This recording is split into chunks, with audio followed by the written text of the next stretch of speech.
In the Qur'an, there is an account of a garden that was never destroyed by chance, but by consequence. It is mentioned in Surah Al-Qalam, verses 17 to 33, and explained in classical tafsir, including the works of Ibn Kathir. If you value authentic accounts presented clearly, subscribe for more.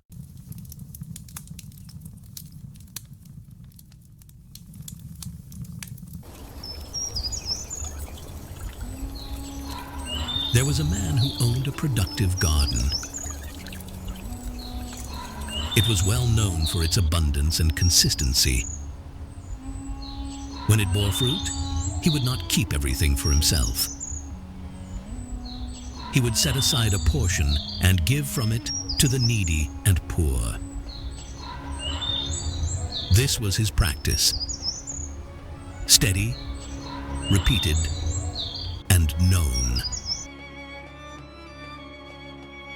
Over time, he passed away, leaving the garden to his sons. After his passing, the sons inherited the garden. But they did not view it the way their father did. They began to think differently. To them, the garden was no longer connected to charity or obligation. It was only wealth to be controlled. They spoke among themselves, and they decided they would take the harvest early in the morning, before anyone could arrive, before any needy person could come to it, so that nothing would be given away. They made this plan quietly and agreed upon it. Unlike their father, who used to share from the harvest regularly, they intended to prevent that completely. Not through open refusal, but through secrecy. So they believed the matter would remain between them and the garden alone. They made an oath among themselves, and they were confident in their plan. They believed the garden would remain intact for them alone. So they slept that night without concern. While they were unaware, during the night, the garden was struck by a punishment from Allah. By morning, its state had completely changed. What was once full and fruitful had become destroyed and barren. Early the next morning, they set out quietly. They spoke in low voices so that no needy person would notice them.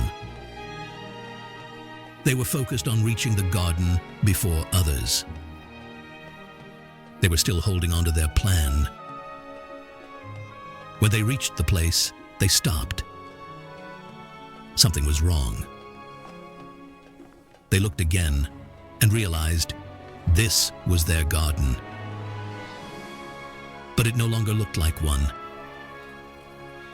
Everything they expected was gone.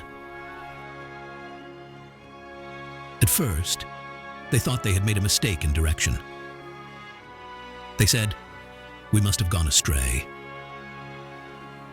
But as they observed more closely, confusion turned into realization. This was not another place. It was their own land. Then understanding struck them.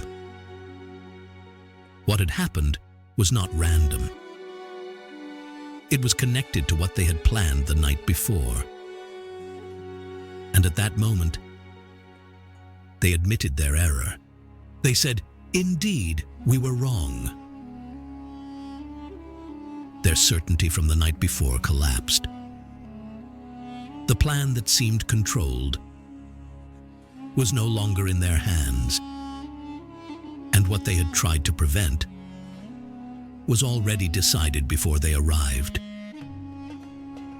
The garden did not disappear by accident. It changed because intention itself carries weight. What a person plans in secrecy is never separate from its outcome.